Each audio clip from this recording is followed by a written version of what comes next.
Hello students, अपना next topic है astronomical telescope. ਇਹ ਇੱਕ ऑप्टिकल इंस्ट्रूमेंट है ਜਿਹੜਾ ਦੂਰ ਦੇ heavenly bodies like stars and planets ਨੂੰ ਦੇਖਣ ਲਈ ਕੰਮ ਆਉਂਦਾ ਹੈ। ਮਤਲਬ ਇਹ ਇੱਕ ਰਿਫਰੈਕਟਿੰਗ ਟਾਈਪ ਐਸਟ੍ਰੋਨੋਮਿਕਲ ਟੈਲੀਸਕੋਪ ਹੁੰਦੀ ਹੈ। ਦੋ ਲੈਂਸਿਸ ਹੁੰਦੇ ਆ ਇਹਦੇ ਵਿੱਚ।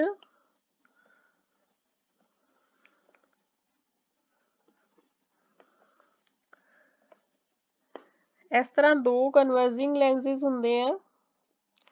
ਲੈਂਸ ਸਿਸਟਮ ਕਹਿ ਸਕਦੇ ਹੋ। ਇੱਕ ਆਬਜੈਕਟਿਵ ਲੈਂਸ ਹੁੰਦਾ ਹੈ, ਦਿਸ ਇਜ਼ ਆਬਜੈਕਟਿਵ ਲੈਂਸ। ਇਹਦੀ ਫੋਕਲ ਲੈਂਥ ਬਹੁਤ ਜ਼ਿਆਦਾ ਹੁੰਦੀ ਹੈ ਐਂਡ ਅਪਰੇਚਰ ਜ਼ਿਆਦਾ ਹੁੰਦਾ ਹੈ। ਐਂਡ ਇੱਕ ਆਈ ਲੈਂਸ ਹੁੰਦਾ ਹੈ। ਆਈ ਲੈਂਸ ਸਮਾਲ ਫੋਕਲ ਲੈਂਥ ਹੁੰਦੀ ਹੈ ਐਂਡ ਸਮਾਲ ਅਪਰੇਚਰ ਹੁੰਦਾ ਹੈ। ਦਿਸ ਆਈ ਲੈਂਸ ਜਾਂ ਆਈ ਪੀਸ, ਇਹਦੀ ਫੋਕਲ ਲੈਂਥ ਵੀ ਸਮਾਲ ਹੁੰਦੀ ਹੈ ਤੇ ਅਪਰੇਚਰ ਵੀ ਸਮਾਲ ਹੁੰਦਾ ਹੈ। ਇਹ ਦੋਨੇ ਜਿਹੜੇ ਲੈਂਸ ਹੈ ਇੱਕ ਟਿਊਬ ਦੇ ਵਿੱਚ ਕੋਐਕਸਲੀ ਮਾਊਂਟ ਕੀਤੇ ਹੁੰਦੇ ਆ। ਇਸ ਤਰ੍ਹਾਂ ਅਰੇਂਜ ਕੀਤੇ ਹੁੰਦੇ ਆ ਕਿ ਇਹਨਾਂ ਦਾ ਐਕਸਿਸ ਸੇਮ ਹੁੰਦਾ ਹੈ। ਮਤਲਬ ਇੱਕ ਟਿਊਬ ਦੇ ਵਿੱਚ ਦੋਨੇ ਫ੍ਰੀ ਐਂਡਸ ਦੇ ਉੱਤੇ ਇਹ ਲੈਂਸ ਲਗਾਏ ਹੁੰਦੇ ਆ। ਐਂਡ ਇਹਨਾਂ ਦੀ ਜਿਹੜੀ ਡਿਸਟੈਂਸ ਹੈ ਦੋਨਾਂ ਲੈਂਸਿਸ ਦੇ ਵਿਚਕਾਰ ਆਪਾਂ ਐਡਜਸਟ ਕਰ ਸਕਦੇ ਹਾਂ। ਪਹਿਲਾ ਹੈ ਨਾਰਮਲ ਐਡਜਸਟਮੈਂਟ ਦੇ ਕੇਸ 'ਚ। ਜਦੋਂ ਐਸਟ੍ਰੋਨੋਮਿਕਲ ਟੈਲੀਸਕੋਪ ਦੀ ਐਡਜਸਟਮੈਂਟ ਨਾਰਮਲ ਹੈ ਤਾਂ ਫਾਈਨਲ ਇਮੇਜ ਐਟ ਇਨਫਿਨਿਟੀ ਬਣਦਾ ਹੈ। ਠੀਕ ਹੈ।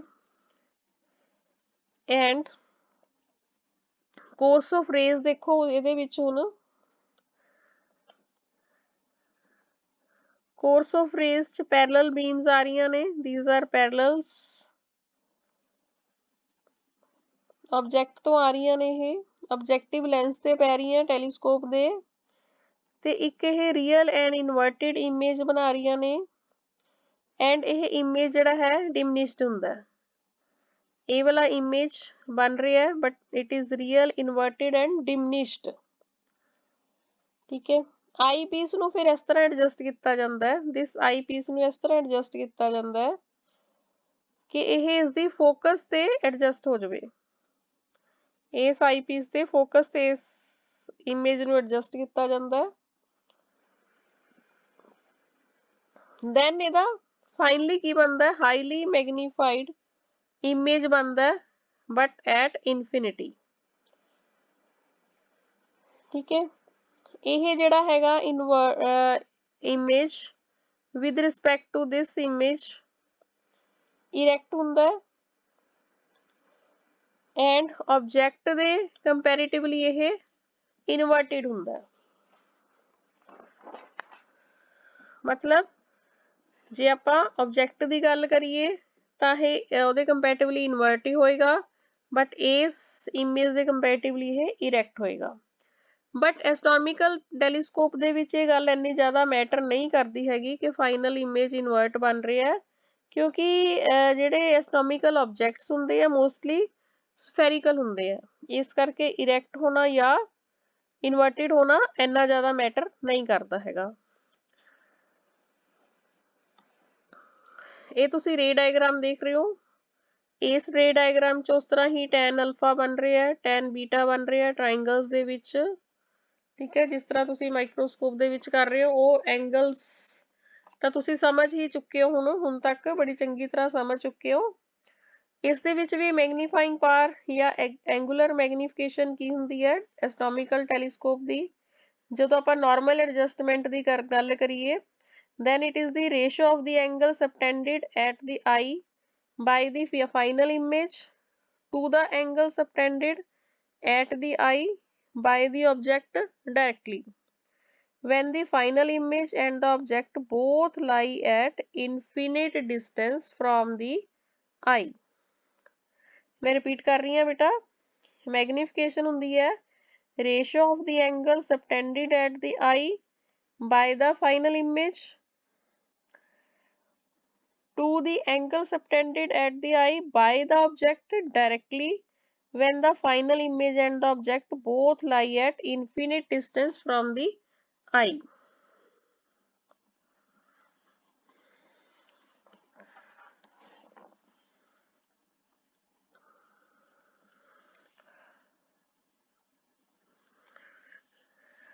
Now this is mathematical derivation of m, magnifying power. As the object is very huge distance, बड़ी दूर है object, then the angle subtended by the object at C2, ठीक है, at this point C2, जिथे ਆਪਾਂ I ਨਾਲ ਦੇਖਣਾ ਹੈ ਇਸ ਐਂਗਲ ਤੇ,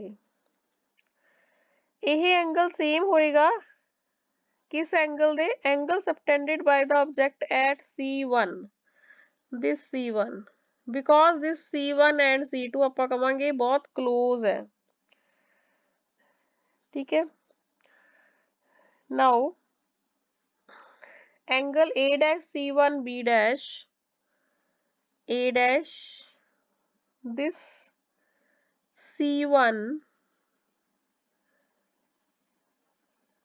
C, A dash C1 and B dash, this is angle alpha, A वाला angle alpha, and rays coming from the final image at infinity, ठीक है। this triangle A dash C2 B dash, A dash C2 B dash, ਇੱਥੇ angle बन रही है angle beta,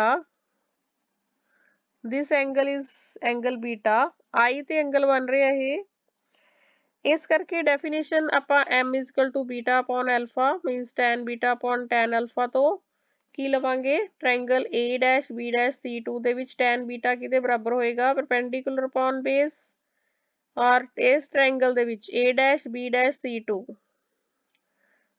this A dash B dash C2, ਇਹਦੇ ਵਿੱਚ perpendicular ਹੈ A dash B dash and base है C2 B dash, ठीक है। Next triangle A dash B dash C1, this A dash B dash and C1, ਇਸ triangle ਦੇ ਵਿੱਚ tan alpha ਹੋਏਗਾ, perpendicular mean A dash B dash upon base means C1 B dash, ठीक है। ਉਸ ਤਰ੍ਹਾਂ ਹੀ ਆਪਾਂ value put ਕਰ ਦੇਣੀ ਹੈ ਇਹਦੇ ਵਿੱਚ tan beta upon tan alpha ਦੀ, tan alpha ਉੱਪਰ ਜਾ ਕੇ ਇਸ ਤਰ੍ਹਾਂ ਹੋ ਜਾਏਗਾ, ਉਲਟ ਜਾਏਗਾ, C1 B dash upon A dash B dash हो जाएगा। now A dash B dash cancel हो गया, अपने को रह गया C1 B dash upon C2 B dash, C1 B dash की है C1 B dash focal length of objective, ठीक है, इन्हों ਆਪਾਂ लिखांगे f of O, and C2 B dash की है, this C2 B dash की है focal length of eyepiece, इन्हों ਆਪਾਂ लिखांगे f of I, f of E।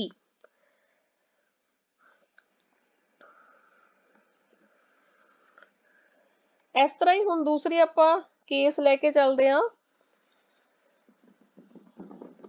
when the final image is formed at the least distance of distinct vision from the eye, then magnifying power same होएगी, ratio of the angle subtended at the eye by the final image at least distance of distinct vision to the angle subtended at the eye by the object at infinity when seen directly।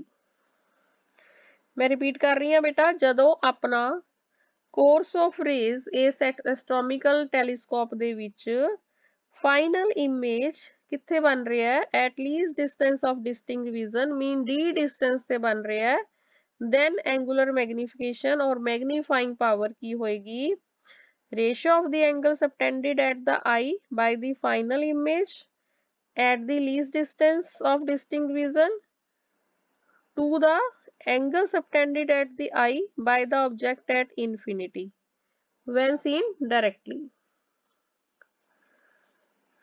again उस तरह ही बेटा m is equal to beta upon alpha tan beta upon tan alpha, उस तरह ही triangle लेके तुसी सारी value उस तरह ही पुट करनी है, ਹੁਣ तक तुसी बार बार कराया जा चुका है, बहुत अच्छी तरह समझ चुके हो, ठीक है। फिर आप लेंस इक्वेशन लेनी है 1/b minus 1/u is equal to 1/f। ਹੁਣ ਇਸ 'ਚ ਦੇਖੋ ਇਹ ਧਿਆਨ ਨਾਲ ਦੇਖਣ ਵਾਲੀ ਗੱਲ ਹੈ, ਇਸ 'ਚ v ਕੀ ਹੈ, distinct vision the distance minus D लवांगे, यू की है माइनस यू ई है, ठीक है। आई पीस तो जी इमेज की डिस्टेंस है एंड एफ की है, एफ ई है focal length of eye piece. ਆਪਾਂ ਇਹ ਸਾਰੀ ਜਿਹੜੀ ਵੈਲਿਊਜ਼ ਹੈਗੀਆਂ ਇਹ ਵੈਲਿਊਜ਼ ਇਹਦੇ ਵਿੱਚ ਪੁੱਟ ਕਰਾਂਗੇ 1/v ਦੀ ਜਗ੍ਹਾ v ਦੀ ਜਗ੍ਹਾ ਆਪਾਂ -d ਪੁੱਟ ਕਰਾਂਗੇ, ਠੀਕ ਹੈ। u ਦੀ ਜਗ੍ਹਾ ਆਪਾਂ -ue ਪੁੱਟ ਕਰਨਾ, ਇਸ ਕਰਕੇ ਇੱਥੇ ਪਲੱਸ 1/u ਹੋ ਜਾਏਗਾ। f ਦੀ ਜਗ੍ਹਾ ਆਪਾਂ ਪੁੱਟ ਕਰਨਾ ਹੈ f of e, ਇਹ ਹੋ ਜਾਏਗਾ 1/f of e। ਹੁਣ ਇਸ ਚ ਆਪਾਂ ਅਗਲੇ ਸਟੈਪ ਤੇ ਕੀ ਕੀਤਾ ਹੈ fo ਨਾਲ ਮਲਟੀਪਲਾਈ ਕਰਤਾ, ਤਿੰਨੇ ਟਰਮਸ ਨੂੰ ਆਪਾਂ f of o ਨਾਲ ਮਲਟੀਪਲਾਈ ਕਰਤਾ ਐਂਡ ਇੱਕ ਸਟੈਪ ਹੋਰ ਅੱਗੇ ਕੀਤਾ ਹੈ ਕਿ ਆਪਾਂ ਇਹ ਮਲਟੀਪਲਾਈ ਕਰਕੇ f o upon d ਆ ਜਾਏਗਾ। ਇਸ ਨੂੰ ਆਪਾਂ ਪਲੱਸ ਦਾ ਸਾਈਨ ਹਟਾਉਣ ਲਈ ਮਾਈਨਸ ਦਾ ਸਾਈਨ ਹਟਾਉਣ ਲਈ ਇੱਧਰ ਜਾ ਕੇ ਆਪਾਂ ਪਲੱਸ ਬਣਾ ਲਿਆ। ਇਹ ਟਰਮ ਜਿਹੜੀ ਹੈਗੀ ਇੱਧਰ ਹੀ ਰਹਿ ਗਈ ਬਟ ਮਲਟੀਪਲਾਈਡ ਵਿਦ fo, ਠੀਕ ਹੈ। ਇਹ ਟਰਮ ਇਸ ਸਾਈਡ ਹੀ ਹੈ fo upon fe, ਬਟ ਇਹ ਟਰਮ ਨੂੰ ਆਪਾਂ ਇਸ ਸਾਈਡ ਲੈ ਗਏ fo upon d, ਠੀਕ ਹੈ। ਇਹ ਸਟੈਪ 'ਚ ਆਪਾਂ ਕੀ ਕੀਤਾ fo upon fe ਨੂੰ ਕਾਮਨ ਕੱਢ ਲਿਆ, ਠੀਕ ਹੈ। ਕਾਮਨ ਇਸ 'ਚ ਤਾਂ ਜੇ ਕਾਮਨ ਕੱਢਾਂਗੇ 1 ਲੈਫਟ ਹੋ ਜਾਏਗਾ, ਬਟ ਇਸ 'ਚ fo ਤਾਂ ਆਲਰੇਡੀ ਹੈਗਾ ਪਰ ਆਪਾਂ fe ਨਾਲ ਮਲਟੀਪਲਾਈ ਕਰਾਂਗੇ ਕਿਉਂਕਿ ਆਪਾਂ ਕਾਮਨ ਕੱਢ ਲਿਆ, ਇਸ ਕਰਕੇ 1 fe upon d। ਇਸ ਤਰ੍ਹਾਂ ਆਪਣੀ ਇਕੁਏਸ਼ਨ ਜਿਹੜੀ ਮੈਗਨੀਫਿਕੇਸ਼ਨ ਦੀ ਬਣ ਗਈ ਉਹ ਇਹ ਬਣ ਗਈ m is equal to f of o upon f of e bracket 'ਚ 1 plus f of e upon d।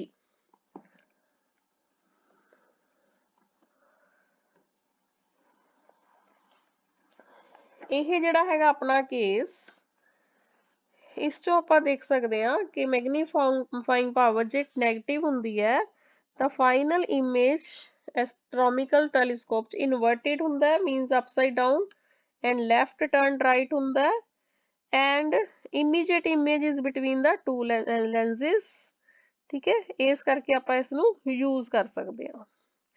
ਇਹ ਸੀਗਾ ਬੇਟਾ ਅੱਜ ਆਪਣਾ telescope the topic. I hope ਤੁਹਾਨੂੰ ਬਹੁਤ ਚੰਗੀ ਤਰ੍ਹਾਂ ਸਮਝ ਆ ਗਿਆ ਹੋਏਗਾ ਇਹ। ਨੈਕਸਟ ਟੌਪਿਕ ਨਾਲ ਆਪਾਂ ਜਲਦੀ ਹੀ ਮਿਲਦੇ ਹਾਂ ਬੇਟਾ। Take care.